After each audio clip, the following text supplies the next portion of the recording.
రాజన్న సిరిసిల్ల జిల్లా వేములవాడ టీపీసీసీ ఆధ్వర్యంలో ఓటర్ల జాబితా ప్రత్యేక సమగ్ర సవరణపై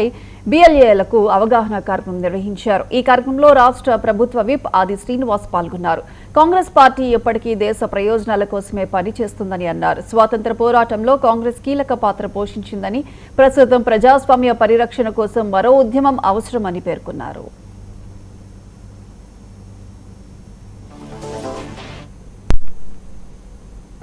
భారతీయ జనతా పార్టీ ప్రభుత్వం కేంద్రంలో ప్రమాదకరంగా మారి ఓటర్ లిస్టులో ప్రశ్నించే గొంతుకులను ఆయా రాష్ట్రాల్లో ఉన్నటువంటి ప్రశ్నించేటువంటి పార్టీలను పతనం వచ్చే విధంగా అంటే వారికి వ్యతిరేకంగా ఉన్నటువంటి వారందరి పేర్లను కూడా ఈ సరైన ప్రక్రియ ద్వారా ఓటర్ లిస్టు నుంచి వారి పేర్లను తొలగించేటువంటి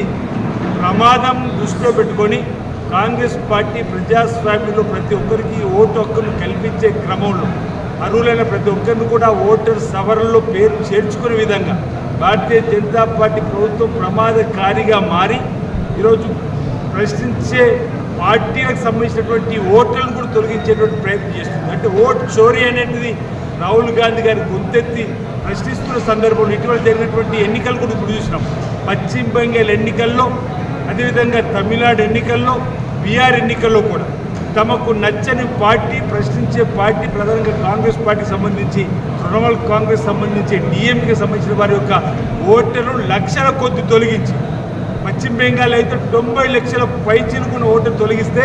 ఆ ఆబ్జెక్షన్ చెప్పిన తర్వాత 27 లక్షలు కూడా తొలగించినవి ఉన్నాయంటే అదే ఈరోజు భారతీయ జనతా పార్టీకి అధికారం రావడానికి కారణమైన సందర్భంలో వారి దృష్టి తెలంగాణ ఇతరత్ర రాష్ట్రాల్లో కూడా పడి ప్రశ్నించేటువంటి వారి యొక్క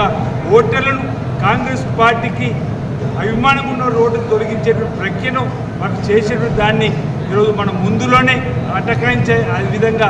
ఆపే విధంగా చేసే ప్రయత్నం ఈరోజు ఇక్కడ జరుగుతున్న సందర్భంగా తెలియజేస్తూ ఈరోజు ఓటర్ లిస్టులకు సంబంధించి మ్యాపింగ్లో ఏ విధంగా వారి పేర్లు పోకుండా చూడాలని చెప్పి ఈరోజు